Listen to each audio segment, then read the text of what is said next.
மீனவர்களுக்கும் இலங்கை கடற்படையினருக்கும் பல காலமாக எல்லை பிரச்சனையும் கச்சத்தீவு பிரச்சனையும் தீராத தலைவலியாக இருந்து வருகிறது. கடந்த காலங்களை ஒப்பிடும்போது சமீப காலமாக இலங்கை கடற்படையின் அத்துமீறல்கள் சற்று அதிகரித்துள்ளது என்றுதான் சொல்ல வேண்டும். தமிழக மீனவர்கள் எப்போது கடலுக்கு சென்றாலும் எல்லை தாண்டி வந்ததாக கூறி விரட்டியடிப்பது, தாக்குதல் நடத்துவது, கைது செய்து படகுகளை சிறைபிடிப்பது என நாளுக்கு நாள் இலங்கை கடற்படையின் அட்டகாசங்கள் அதிகரித்து வருவதை ஏற்றுக்கொள்ள முடியாது. இந்த பிரச்சனைகள் குறித்து ஒன்றிய அரசுக்கு முதல்வர் கடிதம் எழுதியும் எந்த பயனும் இல்லை. இது அனைத்தும் ஒரு புறம் இருக்க, இன்னொரு புறம் கச்சத்தீவு குறித்த பிரச்சனை இன்னும் பூதாகரமாகி வருகிறது. இலங்கை அதிபரின் திடீர் கச்சத்தீவு பயணம் இந்த பிரச்சனையை மீண்டும் விவாதத்திற்கு உள்ளாக்கியது.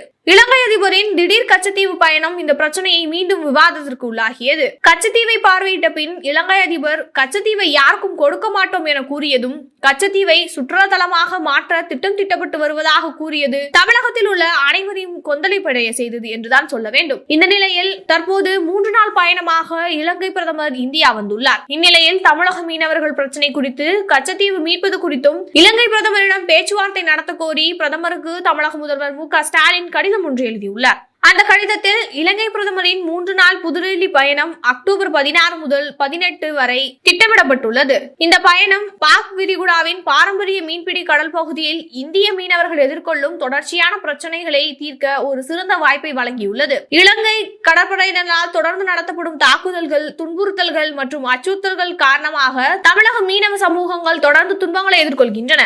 2021 முதல் 106 வெவ்வேறு சம்பவங்களில் 1482 மீனவர்களும் 198 மீன்பிடி படகுகளும் சிறைபிடிக்கப்பட்டுள்ளது.